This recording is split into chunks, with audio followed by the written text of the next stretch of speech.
Welcome, traders. Dr. Keith here. Happy Tuesday, February 4th, 2025.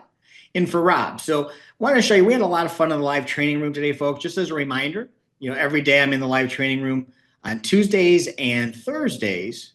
It's from 8 to 9 and then 9:30 to 11. So, those 2 days are longer. The other days is 9:30 to 11. But we had a couple nice trades today, folks. We basically went in here on gold here in the 1 minute.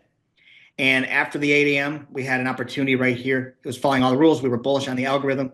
The higher time frame, the 5 minute, was firing off signals as well, and we had a beautiful trade there. Okay, so again, following that trend, and again, some traders that were looking to fund their acreage account will stay in until you get the red dot here, as you can see. Okay, so I scalped it for plus 12, I believe it was on the tick side of it. But you can see using the entire system, looking to try to fund an account, much larger opportunity there.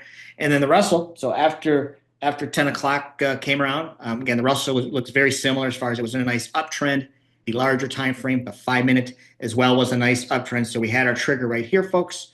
And again, had a nice trade there. So again, just kind of following the rules, looking at those multiple time frame analysis, looking at when Heikin-Ashi triggers with the other indicators, looking at those trends, how useful it can be. So again, the other important note is then we have some consolidation periods. The S&P, for example, early morning especially, we started consolidating here. And so we also, what I taught was patience, right? Sometimes the best trade in that is no trade. So we learned a lot together. Look forward to tomorrow. So again, hope to see you tomorrow at 9:30 Eastern. Have a great evening, everyone. Good luck.